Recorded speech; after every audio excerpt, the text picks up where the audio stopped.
The first night I arrived at the hostel, the silence felt unnatural. Not the peaceful kind of silence. Not the quiet you feel at midnight. It was the kind of silence that listens back. The building stood at the edge of the city, older than most of the roads that led to it.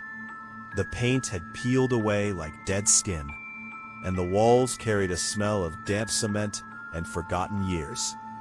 The caretaker handed me the key without looking into my eyes. "Third floor," he said. "Don't wander at night." That was all. No welcome, no smile, just a warning. The hostel. The hostel was meant for university students. Cheap rent, old structure, long corridors that echoed even when no one was walking. My room was 417. As I walked past the rooms, I noticed something strange. 401, 402, 403, 410, 411, 412, and then 414. I stopped walking. I turned back slowly. There was no 413, not even a locked door, just a stretch of wall, newer than the rest, painted slightly darker, as if it had been repaired recently. I touched the wall. It was cold, colder than it should have been. That night, sleep refused to come. At exactly 3:13 a.m., I heard it. A sound, soft, distant. Someone crying. It wasn't loud. It wasn't dramatic. It sounded tired, like someone who had been crying for years. I sat up in bed. The sound was coming from the corridor, from the place where room 413 should have been. The next morning, I asked my roommate, "Is there a room missing on the third floor?" He froze. His spoon stopped halfway to his mouth. Then he laughed. A forced laugh. "You counted wrong," he said quickly. "There is no room 413. But there has never been a room 413. That night, he moved his bed closer to the door. Curiosity is dangerous. I went to the caretaker's office and asked to see the old hostel register. He hesitated, then sighed, and handed it to me. The pages were yellow. Some names were crossed out. Some dates were smudged. Rooms listed: 410, 411, 412, 0. There was a blank line where 413 should have been. No number, no name, just emptiness. But something caught my eye. In the margin, written very faintly, almost erased, "Do not open." The first disappearance. On the third night, someone screamed. It was a boy from the end of the corridor. We ran out. His room was empty. His phone lay on the floor, still recording. The last thing captured was his voice, whispering, "There's a door here. It wasn't here before." He was never found. The police came. They searched every room, except the wall. The place where room 413 did not exist. The door. That night I saw it. Where the wall had been, there was a door, cracked, numbered faintly, 413. It was breathing. Not literally, but the air around it moved, like the room behind it was alive and waiting. Ending cliffhanger, part 1. At 3:13 a.m., the door handle turned from the inside, and a voice whispered my name, slowly, perfectly, as if it had known me my entire life. I did not scream. I could not move, because deep down, I realized something terrifying. The door had always been there. I just hadn't been allowed to see it.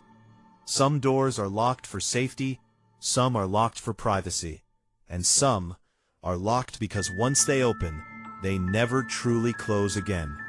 This is not a story about curiosity. This is a story about what happens when something notices you noticing it. Part 2. The door that should not open. I did not sleep that night, not after the door whispered my name. I sat on my bed, staring at the wall across from me, my heart beating so loudly that I was sure someone in the next room could hear it. At 3:13 a.m., the corridor fell silent. Not even the ceiling fan made a sound. Then, click. A soft sound, like a lock being tested. I held my breath. The door handle of room 413 moved slowly, not violently, not angrily, patiently, as if whatever was inside knew there was no rush. I wanted to look away, but my eyes refused. The handle stopped, then turned back. The door did not open. Instead, something knocked, 3 times, from the inside. Morning after. When morning came, the door was gone. Once again, there was only a wall, silent, innocent, as if the night had imagined itself. I checked my phone. No missed calls, no messages, except one notification. A voice memo. Timestamp, 3:13 a.m. I did not remember recording anything. My hands were shaking as I pressed play. The recording. At first, there was only static. Then, my own breathing. Fast, uneven, and then, a second voice. Not mine, not anyone I knew. It spoke calmly, almost kindly. You saw the door. That means the room saw you too. The recording ended. Questions with no answers. I confronted the caretaker. I asked him directly, "What is room 413? His face lost color. He sat down slowly, as if his legs could no longer hold him. "There is no room 413, he said. His voice cracked. "Then why does it appear at night?" I asked. He looked at me for a long time, then whispered, "Because it's hungry." The rules. That evening, a folded piece of paper appeared under my door. I did not hear footsteps. I did not hear movement, just papers sliding against the floor. Written in uneven handwriting were 5 rules. Rule 1. Never count the rooms after midnight. Rule 2. If you hear crying, do not answer. Rule 3. Mirrors lie after 3:13 a.m. Rule 4. If the door appears, do not touch it. Rule 5. If it calls your name, pretend you don't have one. At the bottom, written darker, deeper, break one rule and the room remembers you. The mirror. That night, I broke Rule 3. I stood in front of the mirror in the washroom at exactly 3:13 a.m. At first, my reflection stared back normally. Then it smiled. I did not. My reflection raised its hand. I did not. And then it whispered, "You shouldn't be here." The lights went out. The returned student, the missing boy, came back. 3 days after he disappeared. He walked into the hostel as if nothing had happened. No injuries, no confusion. But his eyes were wrong. Too still, too empty. When asked where he had been, he said only one thing: "I stayed in my room." When someone asked, "Which room?" he smiled and answered, 413. What he brought back. That note, the hostel changed. Corridors felt longer. Doors seemed closer. Walls whispered when no one was near. And every mirror reflected something slightly delayed. As if reality itself was struggling to keep up. I heard footsteps outside my room. Slow, heavy, stopping in front of my door. A voice whispered, "You read the rules. That means you're almost ready." Ending cliffhanger, Part 2.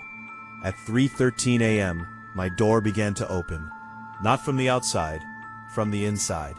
And written slowly on my wall, letter by letter as if scratched by invisible fingers, appeared one sentence. Room 413 is no longer empty. Every place has a heartbeat. Hospitals beep, cities hum, forests breathe. But room 413, it ticks, always counting down, always waiting for 3:13 a.m. Part 3, 3:13 a.m. After the words appeared on my wall, I stopped trusting time. My clock said 3:14. My phone said 3:12. The silence said something else entirely. I wiped the wall clean. The sentence was gone, but the feeling remained. The feeling that something had stepped closer. The student who returned. The boy who came back from room 413 stopped attending classes. He stopped eating with us. He stopped sleeping. At night, he stood in the corridor, facing the wall, the place where the room appeared. Sometimes he whispered. Sometimes he laughed. Once I heard him say, "It shows you what you lost first." What 313 means. I started researching. Old newspapers, university records, maintenance reports. Every document that mentioned the hostel ended abruptly around the same year, 2013. And always the same time, 3:13 a.m. A fire alarm report, a power failure, an unexplained death. One sentence appeared again and again, cause unknown. But handwritten on the back of one report was a note, time of acceptance, 3:13 a.m. H3, the first acceptance. The caretaker finally spoke. Not willingly, not calmly. He told me the truth in pieces, like broken glass. Room 413 doesn't take people, he said. Breyer, it waits for permission. Permission for what? I asked. To stay. He explained that years ago, a student was trapped during a blackout. Locked in a room that wasn't supposed to exist.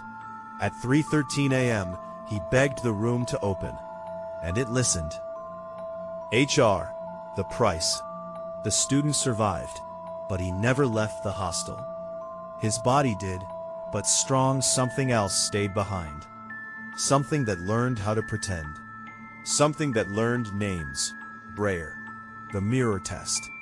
That night, I tested something. At exactly 3:13 a.m., I stood in front of the mirror again. This time, I spoke first. Who are you? My reflection answered instantly. Block quote. I'm the part of you the room wants. Block quote. I touched the mirror. It was warm. Behind me, someone breathed. HR, the knocking returns. 3 knocks. From the wall.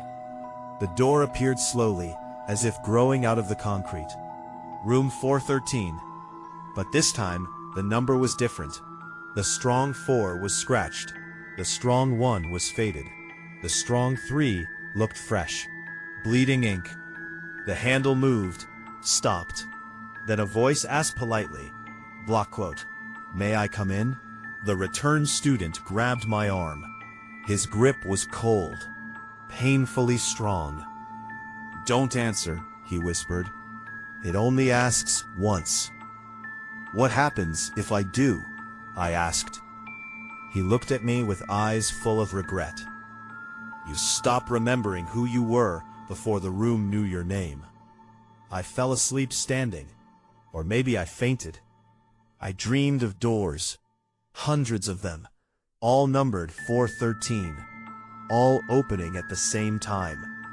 Inside each room, someone who looked like me, older, younger, broken, all of them whispering, it's your turn. I woke up screaming.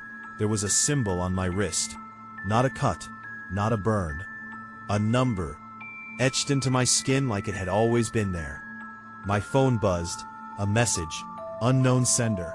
Sent at 3:13 a.m., it read, you've been counted. That night, the hostel announcement system turned on by itself. A voice echoed through the halls.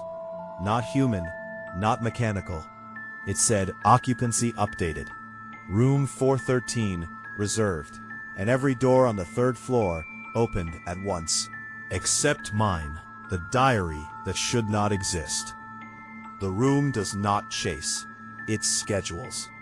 The first person who escaped room 413. And what the room hides inside the walls. Continuing lines, English deep psychological horror, slow burn dread. YouTube friendly, whispered, calm. Objects remember things people forget. Walls remember voices. Floors remember footsteps. And paper Paper remembers everything, even what was never written. H2, Part 4, The Diary That Should Not Exist. After the announcement echoed through the hostel, no one slept. Doors that had opened by themselves slowly closed again, one by one, like eyelids refusing to stay awake. Only mine remained shut, locked, from the outside. H3, The Gift. At sunrise, I found the diary on my desk. I knew it wasn't mine. The cover was cracked leather, blackened by age. No name. When I touched it, my fingers tingled, as if the book recognized me. On the first page, written in Nee's handwriting, Room 413, Occupant Log. My name was already written below it. Impossible entries. The diary wasn't empty. It contained entries dated weeks into the future. Things that hadn't happened yet. Conversations I hadn't had. Dreams I hadn't dreamed. On today's date, one line stood out. He notices the diary at 7:42 a.m. He tries to throw it away. He fails. I close the book, tried to laugh. Then I notice the time. 7:42 a.m. You can't throw it away. I tried everything. It reappeared on my bed. I tore out pages. They reattached themselves. I flushed it down the toilet. It waited for me on my desk. Open. To a more page. Resistance is normal. Acceptance comes later. The previous occupant. One name appeared again and again in the diary. Daniel Crow, a student from 2013. The same year every record ended. The same year the blackout happened. The diary described him in detail. His habits, his fears, his thoughts. The final entry about him read, Daniel accepted the room at 3:13 a.m. The room accepted him back. After that, my name appeared. The caretaker finally introduced me to someone. An old man who lived behind the hostel, in a room with no mirrors. No reflections, he said. They help it remember you. Holloway. The only person who had ever left room 413 alive. His warning. I didn't escape, he told me. I was released. He explained that room 413 was not a place. It was a process. A filter. It didn't kill people. It edited them. It removed parts, memories, emotions, guilt, until only silence remained. That's what it feeds on, he whispered. What you can't live without. The walls. That night, the walls of the hostel began to sweat. Not water. Words. Sentences pressed through the paint, like veins under skin. I read one. It was written in my handwriting. I miss my mother's voice. I had never written that, but it was true. The diary changes. The diary updated itself. A new entry formed slowly, the ink crawling like ants. He learns what the room wants. It wants a memory. One memory, important enough to matter, painful enough to taste. The choice. At 3:13 a.m., the door appeared again. This time, it was open. Inside, the room looked ordinary. A bed, a desk, a mirror. But in the mirror, I wasn't alone. Behind my reflection stood everyone I had ever lost, smiling. The diary fell open to its final page. Or the room will choose for you. Ending cliffhanger. The lights flickered, the mirror cracked, and a voice from inside room 413 whispered gently, "Step in. You already belong to us." You don't notice the first thing you forget. Not immediately. It slips away quietly, like breath leaving your body in sleep. And only later do you realize something essential is missing. Part 5. The memory it took first. I did not step into room 413. Not that night. I backed away as the door stood open, breathing softly, patiently. The mirror inside shattered on its own. The faces disappeared, and the door closed. But the room did not leave. It never does. The morning after. The next morning felt wrong. Not dangerous, not frightening, just incomplete.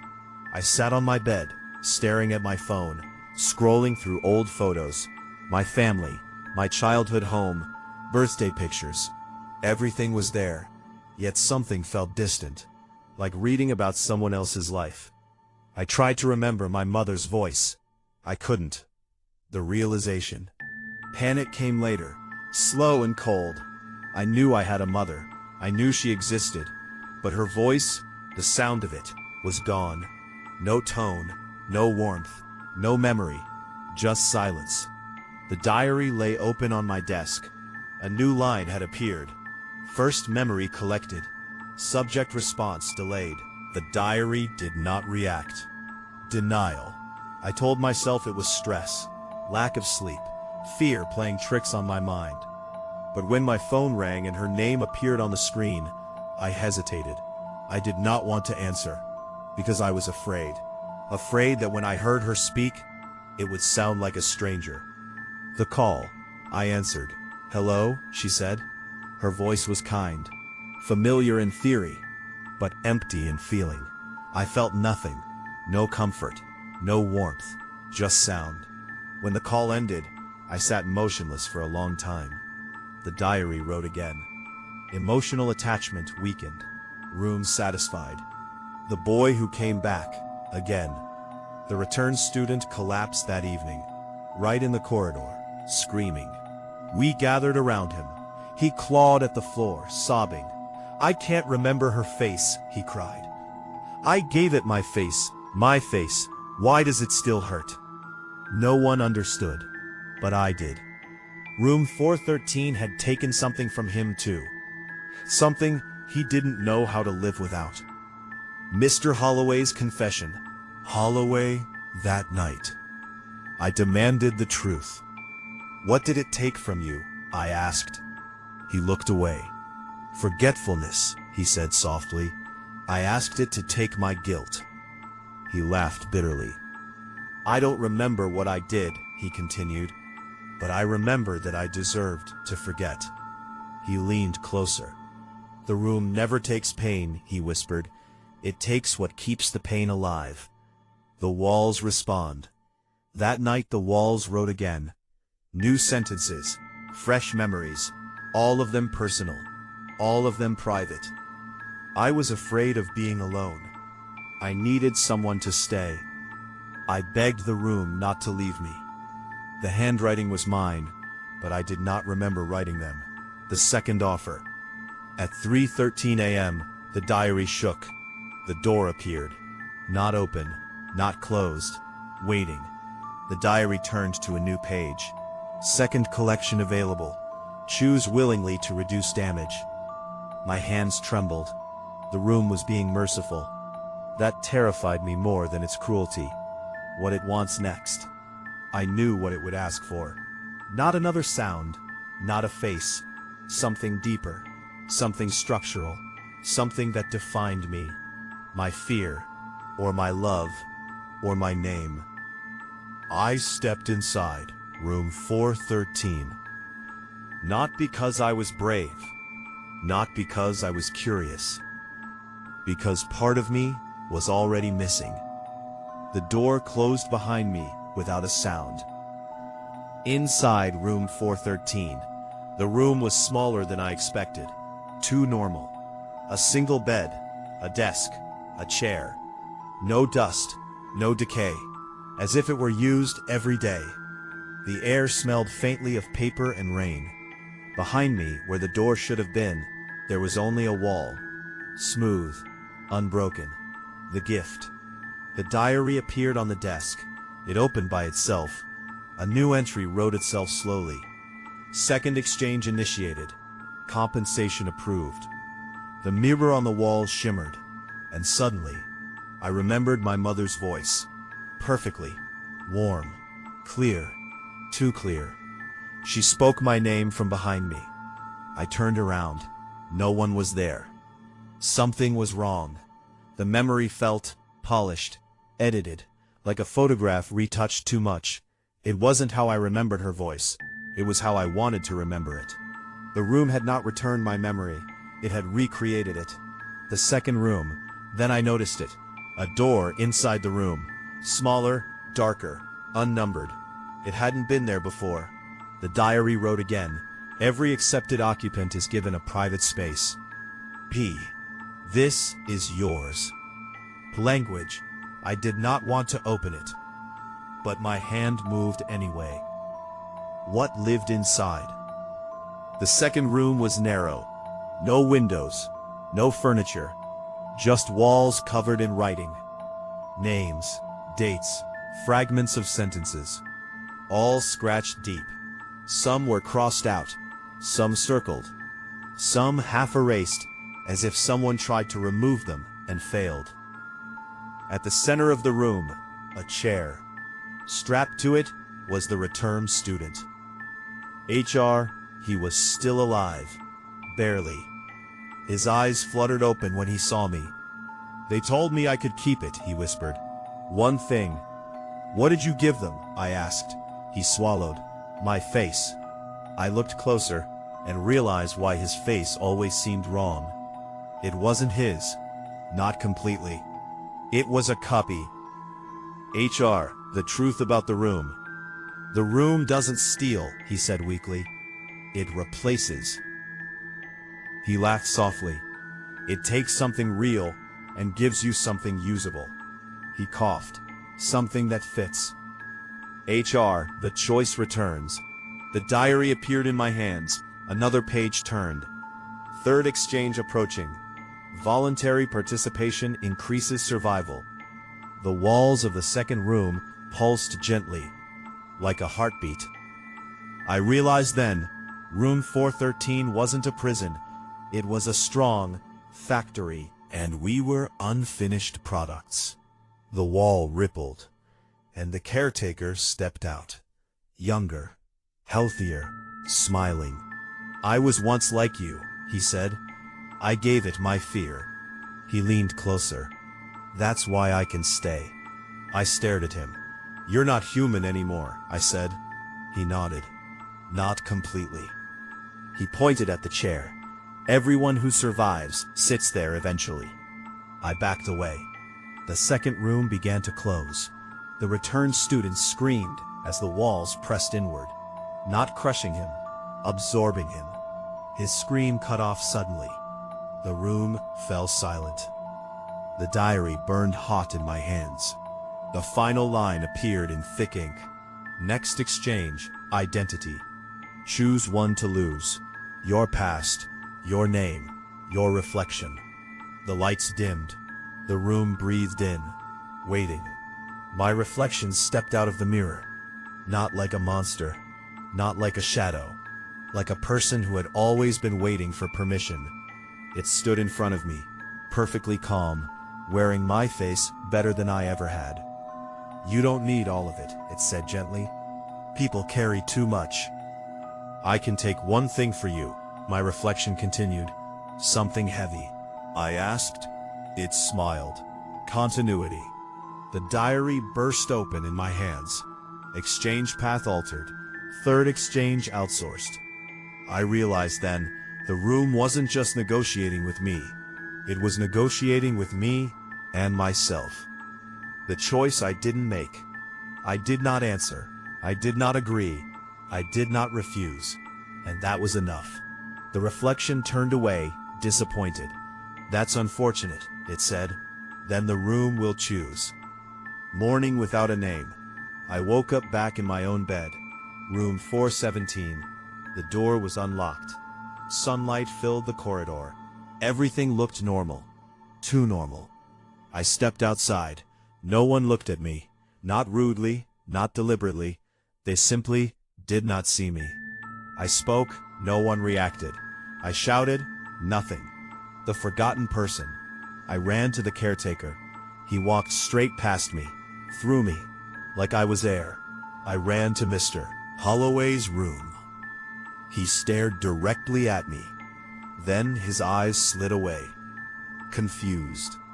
Did I hear something? He muttered to himself. I looked at my hands. They were still there, solid, but meaningless. The diary's final entry. The diary appeared on the floor, open, Waiting. The page read, "Identity preserved. Name removed. Subject status unregistered." I tried to say my name. My mouth moved. No sound came out. The one who was erased. Someone else was missing too. A girl from the second floor. Quiet. Always reading. No one remembered her. Not her roommate, not her teachers, not even her family, according to the records. Her bed was empty, but warm. On her wall, written faintly, "I chose to be loved." The truth about escape. That night, room 413 appeared again. Open, inviting. The reflection waited inside. "You can go back," it said.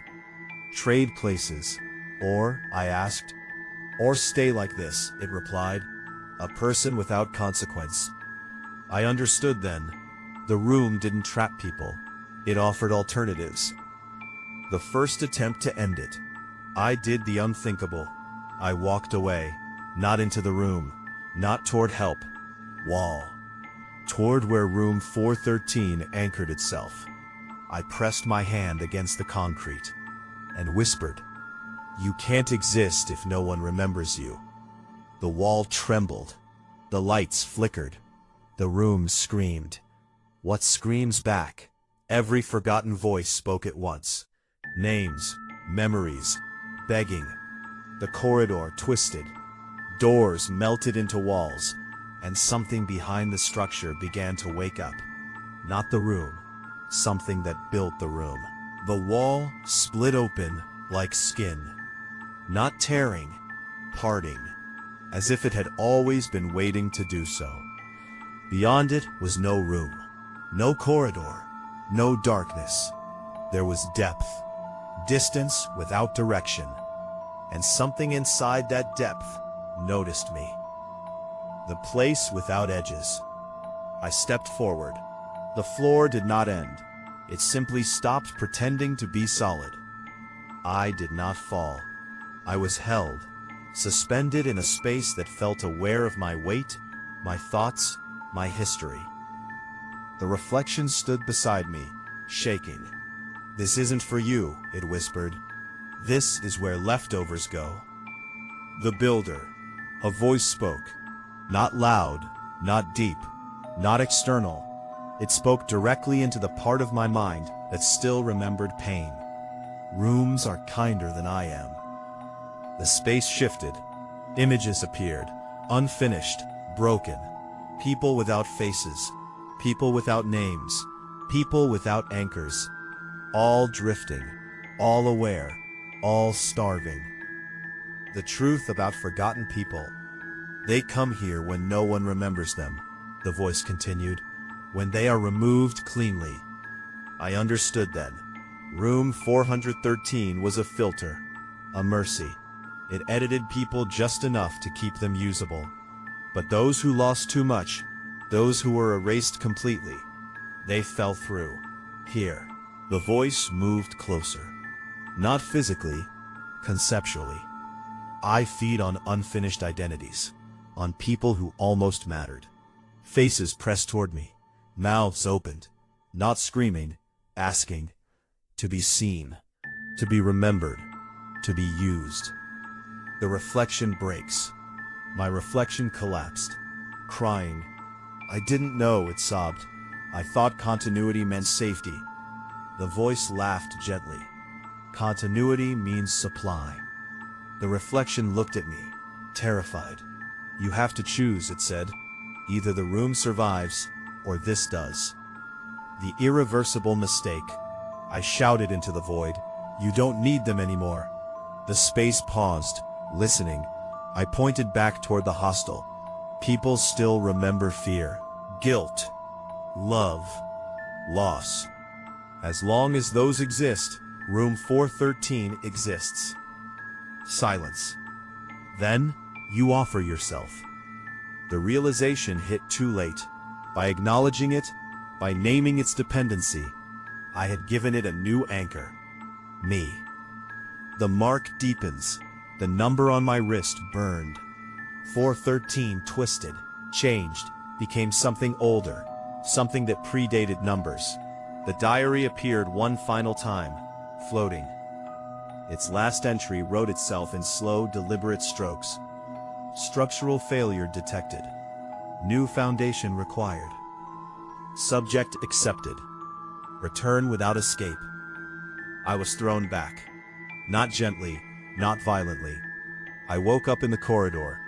The wall was whole. The hostel quiet. Normal. But people looked at me now. They smiled. They nodded. They knew me. Too well. What changed? Room 413 was gone.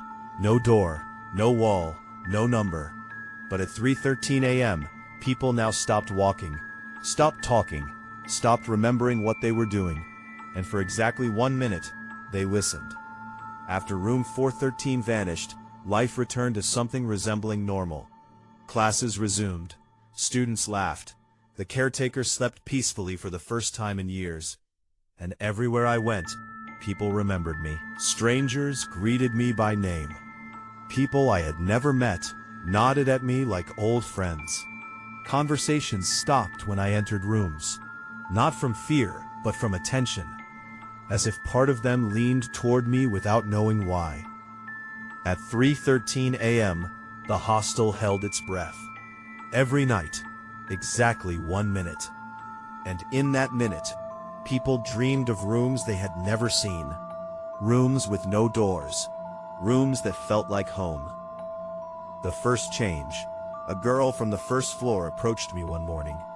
"I lost something," she said calmly. "What did you lose?" I asked. She blinked. "I don't know," she replied, "but I feel lighter." I saw it then. On her wrist. Faint. Almost invisible. A mark. Not 413. Something newer. Holloway's fear. Holloway found me at dusk. He looked older, weaker. "You're doing it wrong," he said urgently. "I didn't choose this," I replied. "No," he agreed. "But now people are choosing you." He showed me his reflection, or rather, the lack of one. "I'm fading," he whispered. "You replaced the system that kept me stable." The anchor had shifted, and it was pulling everything toward itself, toward me. When people stay too long. A student fell asleep near me in the library. He didn't wake up for hours. When he did, his eyes were peaceful, empty. "I don't need my anger anymore," he said softly. He walked away smiling. He never came back. His name was removed from records within a week. Clean, efficient. The rules return, different. A note appeared in my pocket. I hadn't put it there. The handwriting was mine. New rules. Don't stay near mirrors too long.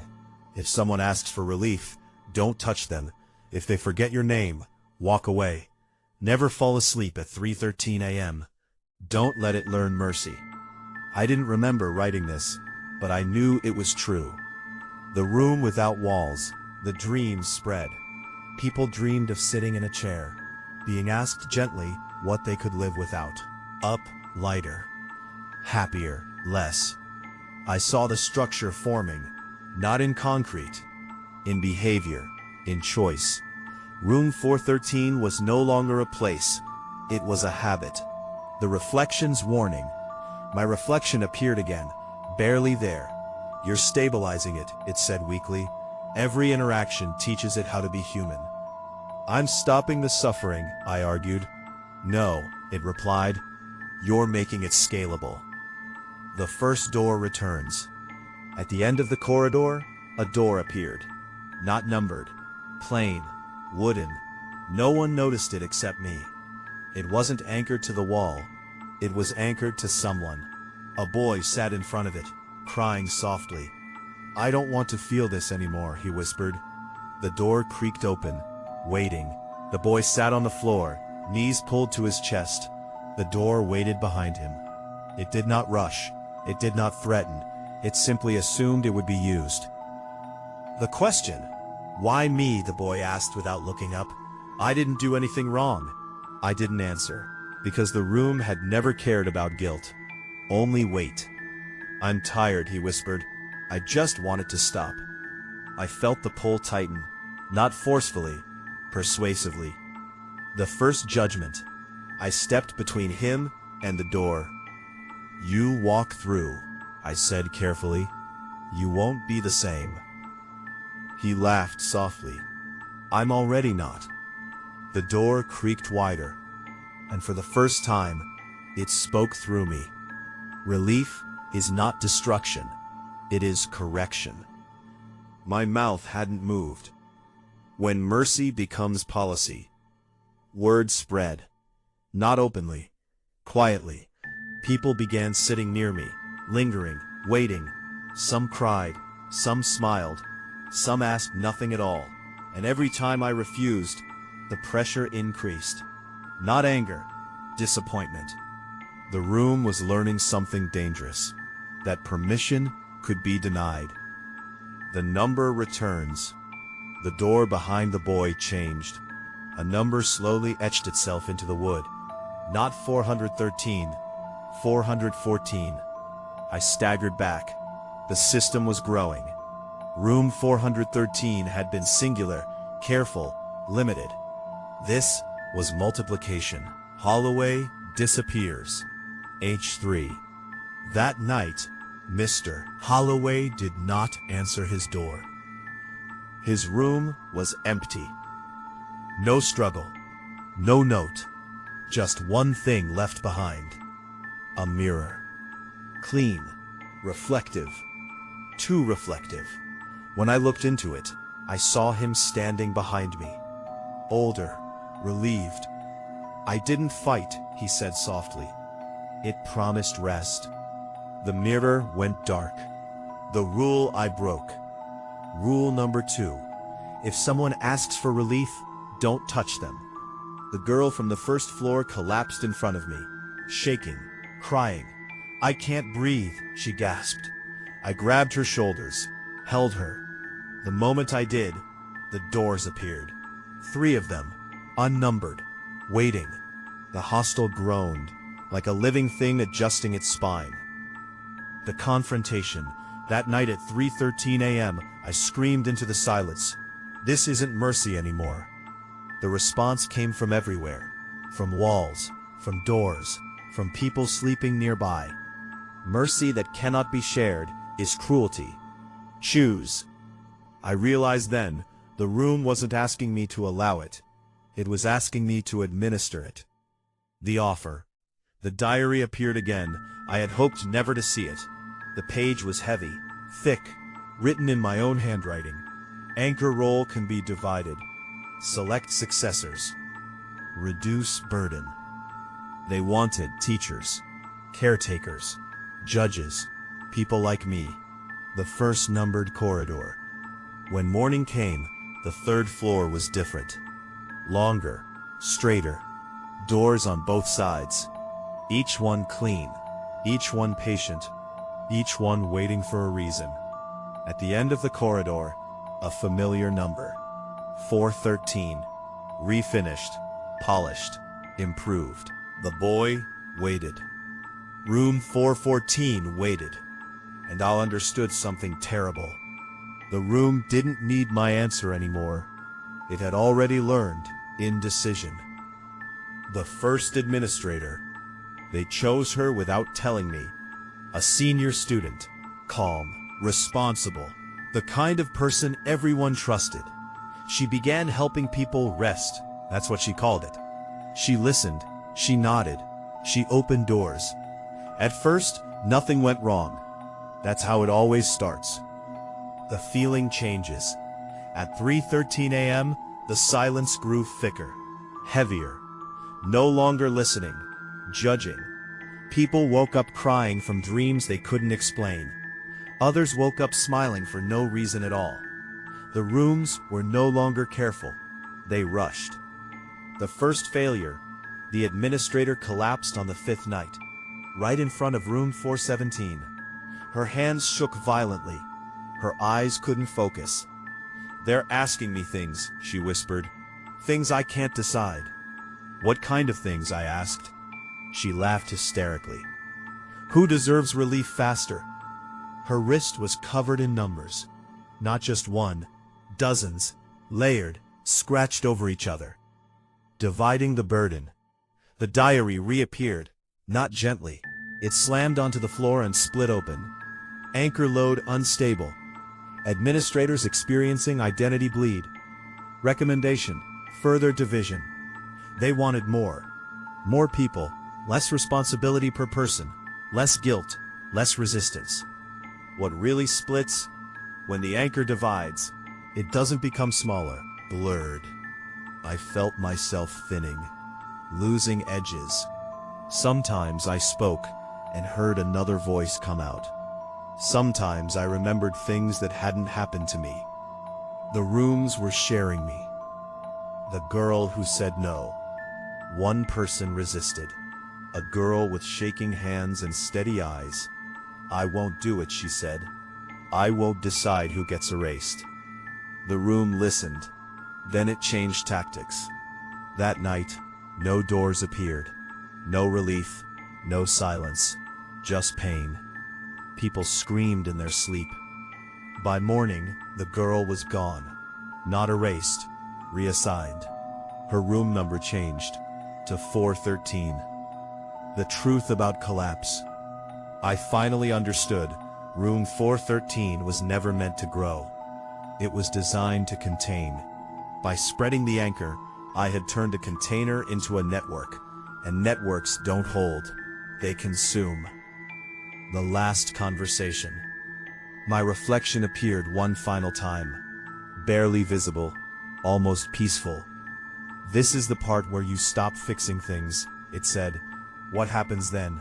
I asked. "Either you become the room completely," it replied, "or you break it so badly, nothing replaces it." I looked down the corridor. Numbered doors stretched endlessly. Hundreds of them, all waiting, all polite. The decision I never wanted. I did something unforgivable. I closed my eyes and remembered everything at once. Every memory I had traded, every name forgotten, every face erased. I pulled them back. All of them, through me. What happens when memory returns? The hostel screamed. Not metaphorically, structurally. Walls cracked. Doors splintered. Numbers peeled off like dead skin. People collapsed, overwhelmed by grief returning too fast. The runes panicked. For the first time, they didn't know what to do. The house did not sleep. It breathed. Not like a living creature, but like something older, something that had learned how to pretend. At exactly 3:17 a.m., every night, the walls released a low, hollow sound. A sound like air being pushed through long-forgotten lungs. Ethan was awake when it happened. He sat upright on the mattress, sweat soaking his shirt, heart pounding as if it already knew what was coming. The sound came again. A slow, dragging exhale. The others were still asleep. Mara curled near the door, Daniel on the floor, Aisha against the wall, clutching the recorder even in her sleep. Ethan stood. The floorboards did not creak anymore. They hadn't for days. It was as if the house had learned where his weight would fall. The memory room. The sound was coming from the west hallway. The hallway they had sealed. The hallway that should not exist anymore. Ethan stepped forward. The flashlight flickered, not from low battery, but from resistance, like the darkness was pressing back. Halfway down the hall, the walls changed. The peeling wallpaper smoothed itself. The cracks sealed. The house was becoming younger. At the end of the hallway stood a door that hadn't been there before. It was made of dark wood, polished, untouched by decay. Carved into it was a single word: remember.